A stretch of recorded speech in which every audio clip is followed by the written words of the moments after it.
What if I told you the next war affecting your organization may never involve a missile, a tank, or even a soldier crossing a border? What if it begins with a single line of malicious code, quietly entering a network months or even years before anyone realizes it's there? Today, some of the world's most sophisticated hackers are not chasing a quick payout.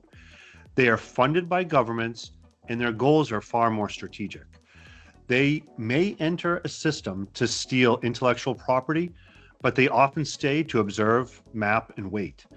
They watch critical infrastructure, probe telecommunications networks, look for weaknesses in healthcare systems, and test the fragile connections that keep supply chains moving. This is not cybercrime, it's preparation, quiet, patient, and deliberate positioning for future geopolitical conflicts. Earlier this year, a Chinese-linked threat group known as Salt Typhoon reportedly compromised email accounts belonging to congressional staff working on U.S. national security committees. Around the same time, another China-linked group infiltrated all four of Singapore's major telecommunications providers, forcing the country to launch its greatest cyber defense operation in history, an 11-month effort known as Cyber Guardian. Meanwhile, Russia continues targeting critical infrastructure. Iran-linked hackers have disrupted global healthcare operations. North Korea is stealing billions in cryptocurrency to finance strategic weapons development.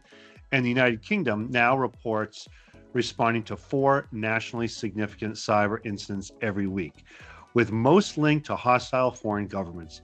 This isn't just a cybersecurity issue anymore. It's a business issue, a leadership issue, and ultimately an operational resilience issue. Stay tuned at the end of this video where you'll hear directly from Mike about why he wrote his Amazon #1 best-selling book, Operational Excellence, and how you too can apply the lessons he's learned from building, leading, and managing programs for global organizations over the past 3 decades. Hello, everyone. I'm Jerome Ryan, joined by Mike Janko for another episode of Impact Analysis. Mike, have we entered a completely new era? Thanks, Jerome, and hello, everyone. Yes, I believe we have absolutely entered a new era. In addition to the cyber threats you just referenced from China and Russia, a few recent other ones stand out. Iran-linked hacking group Handala attacked Stryker's operations with over 200,000 devices across 70 countries being affected. There was a likely Israeli-sponsored attack on Iran's prayer app. They had a calendar urging Iran to surrender. North Korea's well-developed cyber attacks in 2025 netted them over $2 billion for funding their strategic weapons.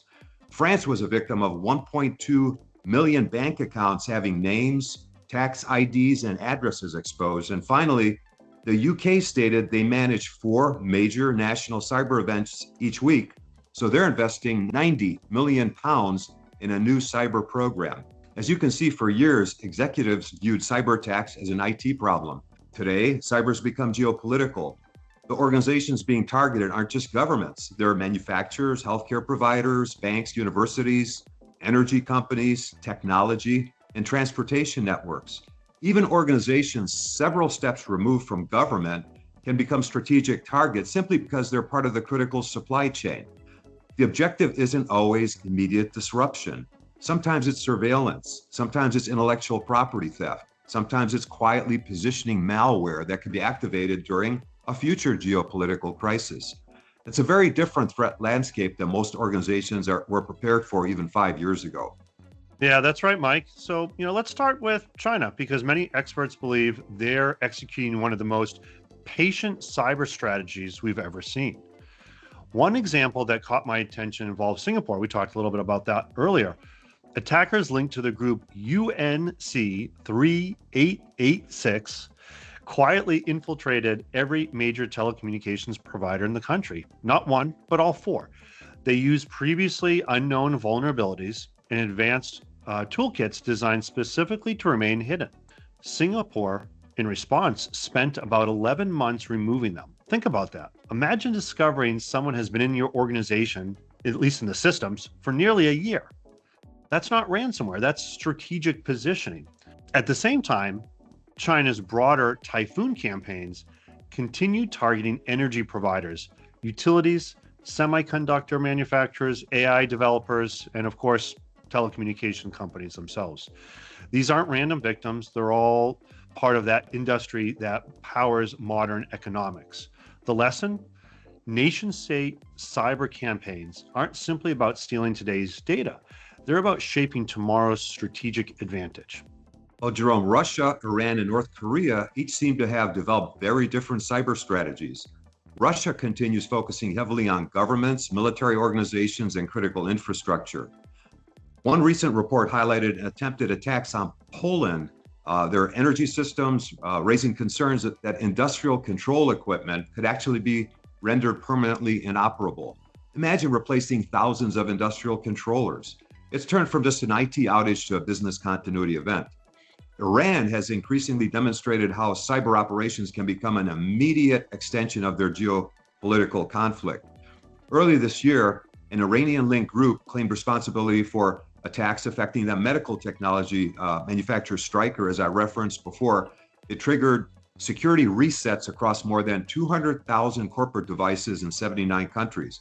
Think about the ripple effects of hospitals, manufacturing, distribution, and patient care. And finally, North Korea has transformed cybercrime into national funding. Researchers estimate that about $2 billion was stolen through cryptocurrency through a single year, money believed to help finance strategic weapons programs for the country. Cyber's become far more than digital crime. It's now an instrument of national power. So some leaders may still believe we're not part of critical infrastructure. What would we say to those people, Mike? Well, Jerome, I'd ask a different question. Who depends on your organization? If you manufacture components, process payments, transport goods, develop software, or provide healthcare, you're part of someone else's critical infrastructure. And resilience today isn't about protecting one building, it's protecting the whole system. One compromised supplier can interrupt hundreds or even thousands of organizations downstream. That's why operational resilience has become the executive's responsibility. The boardroom should be discussing cyber resilience with the same seriousness as they do financial performance, regulatory compliance, and strategic growth. Jerome, let's leave everyone with 3 questions they should be discussing during their next executive meeting. Yeah, that sounds good to me. So, question 1, do we know which nation state threats are most likely to target our industry? Question 2, if one of our suppliers were compromised tomorrow, how long could we continue operating? And finally, question 3, have we exercised a cyber crisis that includes executives, communications, operations, legal, HR, and in some cases, even our board? Or are we assuming that our IT team can handle all of that? Cyber resilience is no longer owned by one department, it's owned by leadership. So let's talk about some of those closing takeaways. The cyber battlefield has changed. Today's threats are no longer limited to criminals looking for a quick financial gain. Increasingly, they're backed by nations pursuing long-term strategic objectives, and businesses have become part of the battlefield. Well, Jerome, one of the greatest misconceptions about resilience is believing that cyber is simply a technology issue.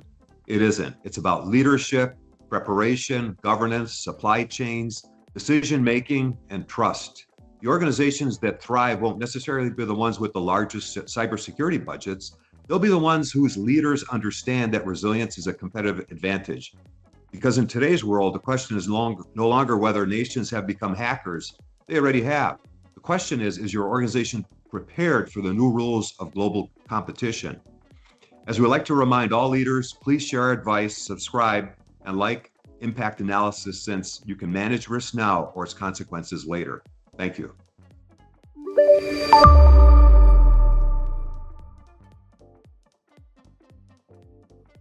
Hi, I'm Mike Janko, author of Excellence in Operational Resilience and co-host of the new YouTube channel, Impact Analysis. I wrote this book so you can learn of my journey of both personal and operational resilience.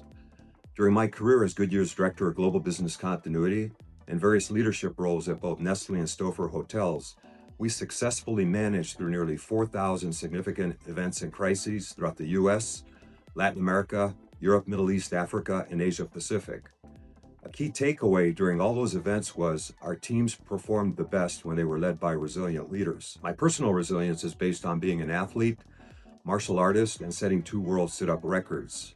And a resilient leader does not allow themselves or their teams to fail. Operational resilience is not just about responding to crises. It's about leading teams to adapt, adjust, learn, and succeed through all types of events. If your organization wants to improve, I suggest you get my book, Excellence in Operational Resilience. After all, the only thing harder than being resilient is explaining why you aren't.